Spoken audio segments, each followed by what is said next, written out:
Hi and welcome. In this tutorial we're going to be looking at textures. Now textures are great for a variety of uses, such as backgrounds or for blending with your images to create your own custom artwork.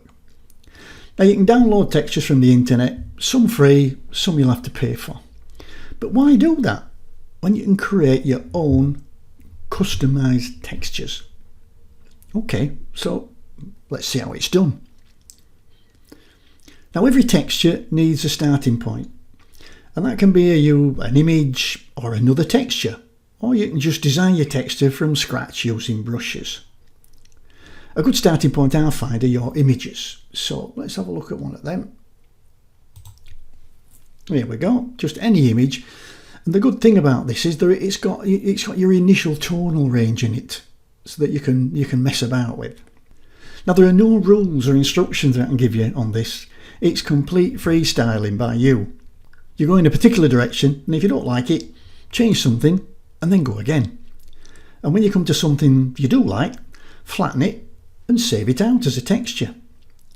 Then you can start afresh with a new image or continue in another direction with the texture you've just made. Okay, let's give it a try. First, let's have a look at the brushes in the brushes panel. Now here you can see, starting at the top, we've got some general brushes, and these tend to be just the circular, the hard or the soft circular brushes. Not particularly useful for what we want to do in creating textures. If we go down, you can see I've got some brushes that I've created, which is me nature ones, which is some birds and some flowers. If we go down a little bit more, if you want more of the more exciting brushes, and you do need some of these to do some of this kind of work, then the legacy brushes are useful. What Adobe's done is, on the latest version, they've taken out a lot of the brushes and put them in a separate file. And if you want to get at these brushes, if you go up to the panel flyout menu and click on legacy brushes, it will let you install those brushes. And these be they down at the bottom. And you can see there's quite a lot of them, and there's some really interesting brushes. There's calligraphic brushes for doing drawings with, drop shadow, there's dry media brushes. There's loads to choose from, all of which you can use quite artistically in creating a texture. Now another exciting thing is that if you have the Adobe photo package, then you get access to every single one of Kyle's creative brushes, and these are brilliant, and there are probably 300-400 different brushes that you can use in here. That is amazing as well. So now there are three types of brushes that you really need to know about, and these are called the smudge brushes. There are your brushes, and there are eraser brushes. Now if we just open one of these up, I'll just open my creative workshops up, because I've got these all categorized into little folders. It just makes it easier for me to know where I'm going with them. But you'll see this little doohickey symbol in the corner here. That tells me what this brush is, and that symbol there is an eraser. This symbol here is a brush, and if I go a bit further down, you'll see some other ones, which are the smudge brushes. Yeah, I've got quite a few of them. Here we are, we've got the smudge brushes, and this has got this little pointy finger on, and those are the brushes that smudge when you click and drag and smoosh all the pixels together to give you a really good start on your texture. Okay, let's have a go at this image here. So I'll start off with a smudge brush. I've got my background layer. I'll just get rid of the padlock, and I'll duplicate it just in case it won't revert and I need to get back. So Control and J, and I'll duplicate the layer. And then I'm going to find a smudge brush. A particular favourite of mine is this. If I click on it, what you'll see is this shape, and you can make it bigger or smaller with the square bracket keys. And then depending on where you click, so if I click from the bottom here, it will take some of those tones up, but you can see how wide that it actually spreads.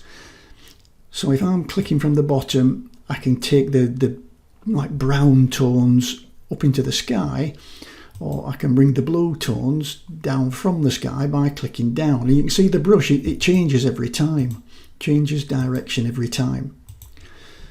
So I'm just looking at trying to have a nice sort of texture with and get rid of most of the detail of that image. I just want the colours, and to be honest, that's not a bad texture to start with. So you could probably save this one as a texture to start with.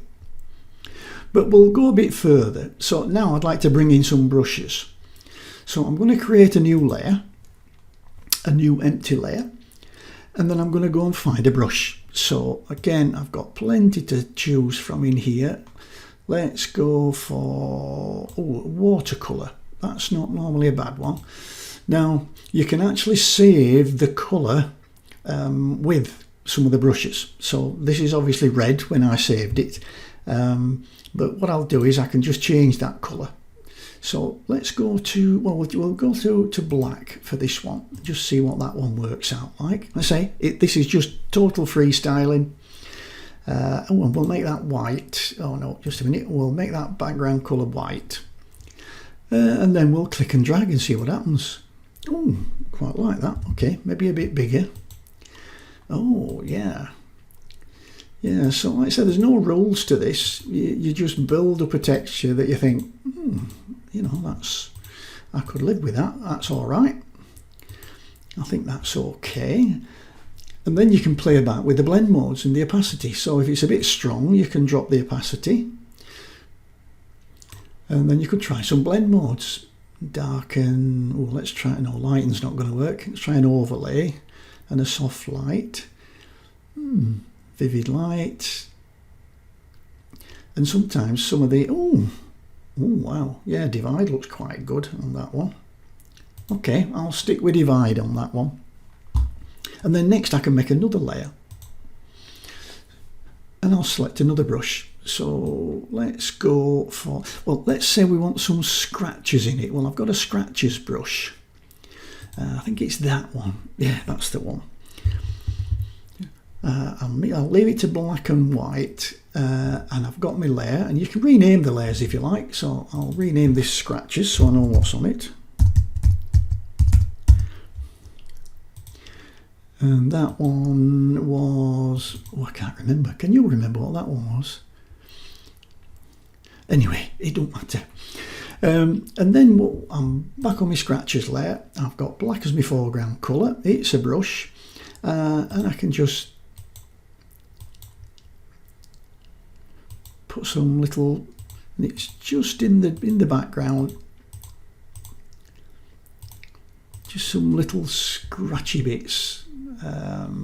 Say we're up to this, so well, let's try and blend them a little bit.